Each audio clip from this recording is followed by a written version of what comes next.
السلام الحبيبات ديالي، كيف بقيتو؟ كنتمنى تكونوا على خير وبخير. الاحوال ديالكم طيبه؟ باين من هاد لا فيديو شنو غادي نوجدوا. الشباكيه معلكه غزاله كما موضحه لكم في الصوره، بواحد العسل اللي كيزيد. العسل هو ضروري في الشباكيه يكون مزيان. الا ما كانش العسل مزيان ما غتكون الشباكيه ديالنا مزيانه. ندوزو للمقادير ديال العسل. كنتمنى هاد لا فيديو يكون يعجبكم وتتبعوه معايا حتى الاخير. كاينين اسرار كثيره في هذه الوصفه، غير تبعوها معايا باش تصدق لكم الشباكيه ديالكم وتنجح لكم من اول زعما من اول مره تجربوها. خصوصا انا زعما ما كنتش معوله نبدا ندير شباكيه، جاني رمضان مازال بعيد وما كانش عندي الخاطر. من هنا كنبغي نقول تعازي حاره الاخوان ديالنا في سوريا وتركيا، ولكن خصوصا الناس ديال سوريا مساكن، اللي الله يحسن لهم العوان. هما كاملين لا تركا تواركا لا السوريين. قلبنا معاكم وربي اللي عالم تقصحنا معاكم بزاف وبكينا معاكم وما لقيناش الجهد شنو نديروا معاكم سوى ندعيو لكم. ربي يرحم الموتى ديالكم ويعطيكم الصبر ان شاء الله. نبداو مع المقادير ديال العسل. كيف ما شفتوا كيلو ديال السكر اللي كنصوبوا به اتاين مربع الكبير، 3 طريفات الحامض، عندنا جوج ديال الباديان، القرفه، الماء الزهر، نص كاس، ونص سيطرو ديال الماء. انتبهوا معايا مزيان البنات، نص سيطرو د الماء ماشي يطرو. كنديروا الماء وكنزيدوا عليه داك كاس ديال الزهر، وكنديروا الحامض ديالنا والقرفه. نص كاس ديال الزهر هو عندنا كاس ديال الزهر، غير انا درت نص كاس دابا، ونص كاس غنخليه حتى للتالي باش يبقى المذاق ديال الزهر. وخصوصا البنات ديروا الزهر تكون نوعيه جيده ديالو، الاحسن بالعامري، ماشي اشهر ماشي شي حاجه، ولكن راه تقريبا المغرب كامل كيعرف الزهر بالعامري. كنخليو السكر ديالنا حتى كيذوب. انا ما كنسدش على العسل ديالي، كنخليه هكا قدام عيني كنغطيه، ومره مره كنشوفوا. شوفوا العسل ديالي هكا حيدت منه داك الحامض وداك القرفه باديان. شوفوا انا غادي نرد له القرفه غير باش تشوفوا العسل كيفاش، يعني راه مازال ما طايبش. من ما كيهبطليش خط واحد كنعرف العسل ديالي. شوفوا كيهبط مقطع، كنعرف العسل ديالي مازال ما وجدش. انا درتو هكا في الطبسيل، خليته يبرد باش نشوف القوام ديالو. خليته غلى عاوتاني وعاودت درت شويه في نفس الطبسيل. شوفوا اللون بدا كيتبدل، ولكن مازال خصو يجيني عاقد. هانتوما غتشوفوا العسل ديالي كيجي عاقد، كيجي صعيب باش نهزو بالمعلقه. ما تخافوش منه البنات تقولوا لا غيجي قاصح بالعكس هو اللي كيعطي التعليكه ديال الشباكيه. كنزيدوا واحد نص معلقه ديال المسكه الحره، يعني رانا كندير غير جوج حبيبات ديال المسكه الحره وكندقهم مزيان مع شويه ديال السكر صافي. وكنزيد داك نص كاس ديال الزهر. نتوما كيف ما كتشوفوا البنات انا ما بغيتش نحيد لكم الحامض حتى كيتغير اللون ديالو باش كنعرفوا العسل ديالنا راه وجد. هكا شتي دابا هذا راه خليته برد، هذا راه لا غد. شتي العسل ديالي شحال عاقد. بالنسبه للمسكه الحره البنات ما تبقاوش ديروها في الاول حيت كتعطي كدير بحال الرغوه، بحال الكشكوشه فوق العسل. يعني تا نقربوا نطفيو عليه وكتبقى فيه حتى المذاق ديال المسكه مع داك الزهر كيجي غزال. وشوفوا هكا ثقيل يكون ثقيل. دابا البنات نمشي كيف ما موضح في لا فيديو. شوفوا راه العسل ثقيل يعني صعيب باش كنهزو. هذا راه حتى للصباح. شوفوا هكا، ولكن ما نبغيو نديروه في الشباكيه خصنا نسخنوه شويه باش هكا ما يتهرسش لينا الشباكيه، راه كيجي غزال. واللي بغى يزيد عليه شويه د العسل الحاره يزيدها، مي انا ما كنزيدش. يعني كنتكافى به هكا، يعني ما كاينلاش. ولكن اللي بغى راه كيجي اضافه زوينه. دابا ندوزو للمقادير ديال هاد الشباكيه. عندي 900 غرام ديال الدقيق، عندي كاس ديال اللوز ديال الزنجل مطحون مزيان البنات حتى يتطحن حتى يطلق الزيت. شي كيجي ما كيبقى حتى حبه ديال الزنجلان. واللوز كذلك كنديرلو بحال العقده، كنفسخو بالماء وكنخليه ينشف وكنطحنو مزيان بحال ندير العقده ديال اللوز. عندي نص كاس ديال الماء زهر، نص كاس ديال الخل، كاس عامر ديال الماء زهر، عندي ربع كاس شتي ما كاملاش النص ديال الزيت البلديه، وكاس ما عامرش يعني ما بغيتش نعمر داك الكاس بالزيت البلديه حتى تشوفوا راه ان كاينه زيت البلديه وزيت الروميه. يعني كاس كتخليوه ناقص شويه وكتعمروه بزيت البلديه، كاس ما عامرش ديال الزبده سبيسيال. عندي النوافع مطحونين ومغربلين والقرفه، يعني كل شيء يكون البنات منيل. عندي نص شاصيه ديال الخميره د الحلوه والضويمه ديال الزعفران وبيضه صفر بيضه ومليحه. ما نديروش البيض كامل، نديرو غير صفر د بيضه. هانتوما تلاحظوا معايا الزنجلان ديالي كيف داير، راه مطحون مليين. شفتي بحال البخاليني من كنبغيو نديرو البخاليني د اللوز ولا ديال النوازيط بحال هكاك، كذلك اللوز.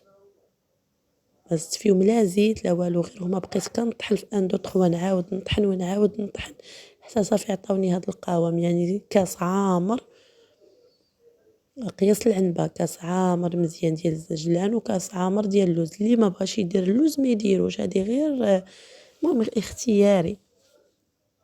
اللي بغا تجيها مقومه وداك الشيء راه حتى بالنافع والزنجلان كتجي مزيانه بلا لوز، واللي بغا يزيد اللوز يزيد. كنزيد داك الكويس ديال الزيت، الكويس ديال المزهر. كيف ما كنقول لكم ديما زهر بالعامري اللي تكون مكتوبه فيه 100% طبيعي، ماشي اللي يكون فيه مستخلص، لا اللي تكون فيه 100% طبيعي. صافي كنزيدو كاع السوائل اللي عندنا، الزبده الزيت الخل الصفر ديال البيضه. ما نديروش البيض حيت البيض من كنبداو نقليو الشباكيه كتعطينا كيبقى حتى هو كيطلع لنا الرغوه. كندير داك الضويمه. نتوما البنات الضويمه ما ديروش بحالي طحن دقوها عاد ديروها ولا حكوها. انا شويه محناتني بقاو لي هكا طريفات، ولكن المهم راني درتهم حيدتهم معكتهم مزيان. كنديروا معلقه كيف ما كتشوفوا عامره، معلقه صغيره يعني معلقه كبيره ديال النافع وزدت. ها نتوما كتشوفوا قولوا معلقه كبيره ونص، معلقه كبيره د القرفه، معلقه كبيره ونص ديال النافع، معلقه ما عامرش مزيان ديال القرفه، وقبيصه ديال الملح. كنقولوا بسم الله على بركه الله وكنبداو كنجمعوا الخليط ديالنا كيف ما كيبان لكم كلشي مطحون باش كتجينا العمليه ديال طلقه العجينه كيجينا ساهل. مع حنا ما غنستعملوا لا ماكينه لا والو. انا بالنسبه ليا هاد 900 غرام نطلقها بالدلاك احسن من الماكينه. الماكينه كتبقى تخلي ليا الطراف وهادي وكنعاود نخدمها. شوفوا الضويمه كتعطينا واحد اللون واعر في الشباكيه. واللي بغى يدير البنات الشعيرات ديال الزعفران يذوبهم في الكويس ديال الزهر ويديرهم حتى هما راه كيجيو زوينين. شوفوا الخليط كيف مليين مزيان، ما عندنا لا حبوب لا حتى شي حاجه. هكا كتجيك قضيه سهله. صافي وكنبقاو نديرو داك 900 غرام ديال الدقيق، ما نديروهاش كامله. انا واخا عبرتها وراني مغربله الدقيق ديالي، ولكن على حسب الدقيق. المهم انا زادت لي 900 غرام. تقدر نتوما تزيد لكم كتار قل على حسب الدقيق واش كيشرب ولا لا. والعجينه ديالنا ما تكونش قاصحه كيف ما زمان شباكيه ديال الامهات ديالنا كتكون قاصحه كيبقاو يعلكوا فيها بزاف. هذه لا، هذه من الديبار ما كنديروهاش قاصحه وما كنديروهاش خفيفه. هانتوما غتشوفوا معايا كنبقاو نجمعوا العجين ديالنا. حنا كنزيدو الدقيق على حسب. المهم حتى كنحاول نجمع داك الدقيق اللي عندي في الجوانب وكل شيء، وعاد كنمشي نشوف واش نزيد دقيق ولا لا. انا غاديه نزيد دقيق حيت كيف ما كتشوفوا العجين مازال محتاجه ليه الدقيق. المهم كنحاول نجمع من التحت الفوق هكا البنات. انا خصوصا كنقول للبنات المبتدئات اللي ما كيعرفوش، وهاد الشباكيه اللي خلاني نوض ونديرها هو الطلب ديال واحد صاحبتي عندي عزيزه ساره. تحيه الناس د مراكش. انت يا اختي غير فضي على كتيفاتك ونوضي تصوبي الشباكيه. صافي هانتوما كتشوفوا العجين ديالنا كنحطها في سطح العمل ديالي من بعد ما مسحته مزيان فوق الرخامه باش ناخذ حريتي في العليك ديالها. ما كنعلكهاش بزاف، ولكن المهم ضروري من هاد الخطوه نعلكوها شويه هكا بالكف ديالنا، ماشي بزاف، المهم غير شويه باش كنحسوا بداك الدقيق الدقيق وداك الشيء، والعجينة طرخات لنا في يدينا شوية. صافي هكا خصنا نكون القوام ديال العجينة ماشي قاصحة وماشي خفيفة باش ما تعذبناش. صافي كنقبطوا العجينة ديالنا، كنقسمها كريات كيف ما شفتوا. كناخذ الكرة الاولى وكنطلقها ضروري من هاد الطريقة باش كتجينا مجعبة وكتجينا بحال لاباط في يدي. يعني كنطلقها ونتنيها بحال اللي كنديروا شي مسيمنه هكا، ولا المهم لاباط في يدي بحال اللي كنديروا عجين المورق بحال هكاك ونتنيها. هادي راه كان عليا نتنيها في النص ونعاود نتنيها. المهم هادي ما درتلاش داك الطريقه الثانيه غادي نديرها، ما عرفتش علاش ما درتهاش. عاد كنشوف راسي شنو درت. كتوقع البنات كتكوني كتصوبي شي حاجه ومن كتجي تشوفي راسك في لا فيديو كتلقاي راسك غلطتي ودرتي شي حاجه اخرى، ماشي مشكل. بما ان في هادي غادي عاد نبقى لها نتواقد وغادي نصوبها مزيانه. صافي كنطلقوا العجين ديالنا بالدلاك بلا ما تستعنوا لا بدقيق لا بتا شي حاجه. كنطلقوا مزيان ماشي تا كترقق، المهم هي نطلقوها شويه وصافي، هي باش نعرف راه غادي تستنالي. صافي هاد العمليه ضروري ديروها غير على حساب باش كتجينا ديك العجينه من الداخل داك الشباكيه كتجينا بحال تخدمات بحال مورقه، يعني من نشبكوها ونديروها في الزيت بحال كتجينا من الداخل مبوقه من الداخل. صافي وكنتني ما نستعنوش البنات بصفه نهائيه بالدقيق. انا درت انا تواقعت. انا تنيتها هكا هكا باش كتعطينا يعني العجينه مورقه كتجي هكاك مطويه، راني احسن من داك الطريقه غير تنيتها على جوج. صافي كنبقى هكاك شي اللي قلت لكم داك الزعفر الضويمه بقات لي هكاك، واخا حاولت نديرها بين يدي نتوما حكوها في الحكاكه. صافي شوفوا العجين يعني ما كتعذبكش، ماشي قاصحه كتمشي معاك. ومع انا راني ما خليتها لا ارتاحت لا والو، دابا عاد غنخليها ترتاح حتى غادي نشكلها هكا بحال العجين المورق، عاد نديرها في بلاستيك غذائي ونخليها ترتاح. ومع ذلك العجينه ما معذبانيش. والبنات ما ديروش خميره د الخبز، راه غادي تغلبكم وما كتجيش زوينه. ما ديروهاش، ديروا غير تكافوي بنص باكيه ديال الخميره الحمراء، خماره يعني.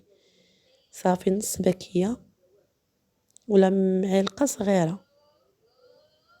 صافي كنتنيوها وكنحطوها حتى هي جانبا، وكونوا متاكدين هاد الشباكيه والله ما فيها لا عذاب ولا حتى شي حاجه، مضمونه وناجحه من اول الاستعمال.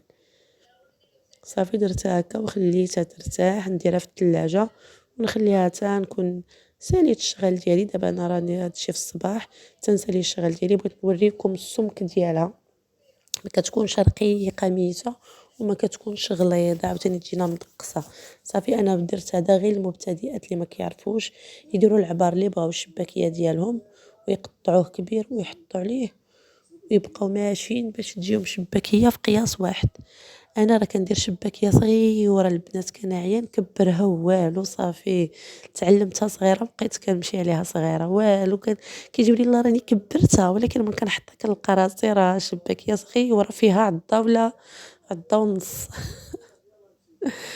زعما كنبغي نكبرها شويه، ولكن كتبقى هكاك صغيره كتجي حلوه بصراحه، لا في الشوفه لا في الحطه كتجي فنه.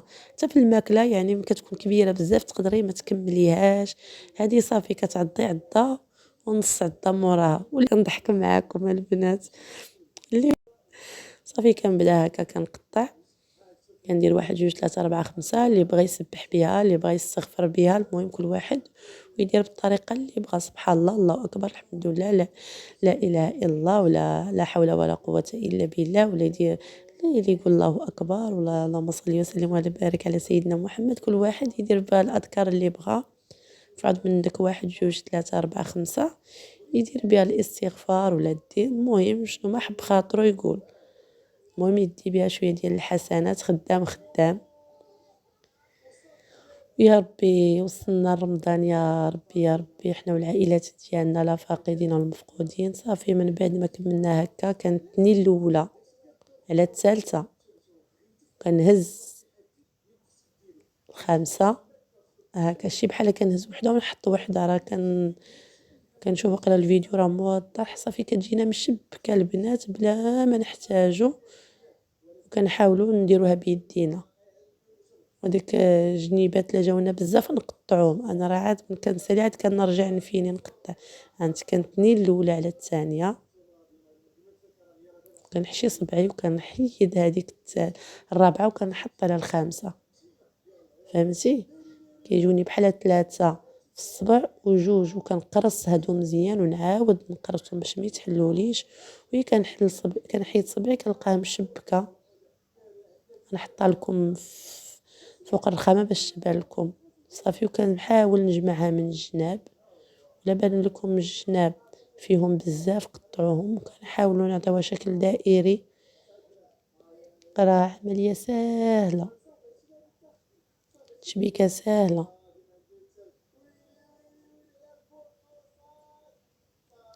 كندير دابا هادي غيغروا ليها هكا ونشوفوا حتى هي الشكل اللي غادي تعطينا واحد الشكل مشبك، ولكن ماشي بحال شكل وريضه. شفتي اللي ما كيعرفش حتى هاد التشبيكه هادي راه كتجي زوينه. هذيك كنبرموها على بعضياتها بحال غير كنلفوها على بعضياتها. انا كنهضر مع الناس اللي مبتدئات، اللي ما كيعرفش اول مره غادي يصوب شباكيه. كنديرو عاوتاني هاد التشبيكه، كنبقاو نهزو وحده ونحطو وحده، نهزو وحده ونحطو وحده. هادي التشبيكه الاولى كاع باش تعلمنا مع والدينا، هادي اغلبيه كيعرف هاد التشبيكه. هي باش تعلمت اول تشبيكه كنحاول نحل هكا بيدي وكنجمعها هكا باش كتعطيني على شكل وريضه. صافي نحاول غير بيدي، حتى هادي كتجي التشبيكه ديالها فنه. المهم نتوما غتحاولوا تختاروا تشبيكه وحده باش تمشيو بها، باش ما تجيكمش كل تشبيكه في شكل. انا هذه اللي جاتني سهله وليت كنشبك بها هي هاد الطريقه. كنهز الاولى ونحطها في الثالثه ونحيد الرابعه ونحط الخامسه هكا ونقرص. كنجمعهم كاملين على صبعي وكنقرص مزيان. اون فوا كنحط كتعطيني انها مشبكه ناضيه. صافي حاولوا تقرصوا داك الودينات مزيان وعطيوها الشكل هكا دائري. كنحلها انا هكا ساهله البنات، والتشبيكه كتجي زوينه. ولا جاوكم هذاك جوج نيوحات بزاف قطعوهم بالموس ولا بالشراره. شوفوا هانتوما ساهلت لا بلاستيكه لا بدقيق وما كتلصق لي ما والو، حيت العجينه صافي معجونه مزيان ما كتحتاج لا بلاستيكه نديروها من التحت وبلاستيكه من الفوق لا والو. وزعما مقومه والمذاق ديالها غزال وجات معلكه بزاف البنات. داك العسل ضروري البنات، العسل تخليوه ثقيل ضروري. الا كان جاري خفيف ما كيلصقش لينا على الشباكيه، ما كيبقاش وسط الشباكيه دغيا كيهبط منا. هذه راه تبقى معك رمضان كامل كتبقى هكاك معسله. شوفوها انتو كتجي هكا مورده سهله. ومن الاحسن ماشي نساليو ونقليوها، نخليوها تنشف على خاطرها. عندها بحال هكا كنعجنها في الصباح ونخليها حتى العشيه ولا نخليها حتى الغد ونطلقها ونخليها اقل حاجه تخليها واحد 5 سوايع تنشف. ولكن تغطيوها باش ما تشققش ليكم. غطيوها بشي منيدل وخليها كل ما نشفات الشباكيه كل ما احسن. انا عاودتها معكم عده مرات الشبيكه باش تشوفوها، حيت كتجي فنه فنه وسهله. شو كي كتجي من الوسط بحال شي وريضه وسهله وكتجي زويونه وحليلوه. وانا راه قلت لكم الشباكيه ديالي ديما كنديرها صغيره. انا من بعد ما ساليت الشباكيه ديالي خليتها تنشفات. انا راه كندير وحده فوق وحده فوق وحده، يعني صافي ما كتلصق لي لا حتى شي حاجه. كنغطيها وكنخليها تنشف عاد نبدا نقليها. صافي دابا راه ظلام الحال في الليل، ولكن ما ديما ندير غادي نقليها ما نخليهاش حتى لغدا حيت عندي الشغل زعما غيكون عندي الشغل وما غادي نصيبش كيفاش ندير لها. صافي درت كاسرول ديالي، درت ليها الزيت، درت العسل ديالي حتى هو وشعلت عليه البوطه قليله باش يدفى لي، سخن شويه، هو اصلا غيزيد يسخن بالشباكيه غير باش يتسطلق لي. والزيت ما نخليوش البنات حتى يسخن مزيان، يسخن ولكن ماشي حتى لدرجه الغليان، يعني الزيت يكون سخون شويه باش الشباكيه ما تخطفش لينا دغيا تحرق. شو ها العسل ديالي خفاف دابا، وتا اللي حس بالعسل ديالو ثقيل اكثر من القياس في هذه اللحظه يدير ما الزهر. انا صافي العسل ديالي هو هذاك. صافي شفتو الزيت راه سخونه، بديت كنرمي الشباكيه ديالي، هي غير شويه غادي تطلع الفوق. صافي كناخذ العود ديال الشوا وكنبدا نقلب بيه، ولكن كنخليها حتى كتطلع الفوق. غير بشويه نشوف انا هذه هرستها غير بشويه البنات، غير بشويه عليها خليوها حتى تدير. صافي كنصفيها، صفيوها مزيان من الزيت ونديروها في العسل. انا راه حيدت القليه الاولى، هذه اللي وريتكم دابا راه القليه الثانيه. شوفوا الشباكيه باش كتعرفوها ناجحه، شوفوا كي كتغلي وسط العسل، يعني هنا راه كتشرب العسل. كيقولك الشباكيه من ديرها في العسل وما تشمعش داك التشنشينه ديالها راه ما صادقاش. انا راه كتغلي بحال مزال كتقلى في داك العسل، دابا راه كتشرب العسل. الشباكيه ديالي اللي كنحيدها كندير لها شويه ديال الزنجلان وكنحيدها كنديرها تصفى في بلاصه اخرى وكندير فوق الاخرى باش ما تهرسش ليا. صافي وكنستمر هكا حتى كنسالي الكميه ديال الشباكيه كامله. شو اللون كيجي مذهب فيها غزال، وداك التاسيله كتجي واعره. غير جربوا هاد العسل راه مضمون 100%. العسل ما عمركم تشدوا عليه الكوكوط حيت كتخافوا يتحرق لكم قدامكم وانتم كتشوفوا. اين فوا يتبدل الليمون الحامض، يتبدل له اللون، ماشي غير يولي مدكون. عرفوا راه طاب. شوفوا الشباكيه ديالنا، شو العسل كي كتجي معسله ومعلكه بداك العسل. شو العسل يعني شاربه العسل الشباكيه ديالنا مزيان. اش قلت لكم العسل راه ضروري يكون عسل مزيان، زعما العسل طيب زوين ومعلك. كل ما كان العسل معلك كل ما الشباكيه كتجينا معلكه.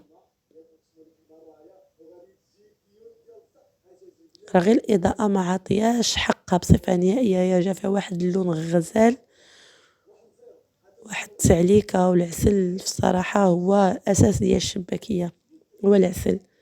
كل ما كان العسل زوين غتكون الشباكيه ديالنا زوينه. كنتمنى هاد لا فيديو يكون عجبكم و زعما استفدتوا منه وكان خفيف على قلبكم، وكنتمنى تجربوا هاد الشباكيه راه كتجي ساهله وزوينه. انا بغيت نشارك معكم هذيك 900 غرام شحال تعطيكم ديال الشباكيه. راه البول ما موزونش، غير الشباكيه تعطيكم 2 كيلو 373. يعني تبارك الله راه كتحط، حيت انا كنديرها صغيره ولكن اللي كيديرها كبيره راه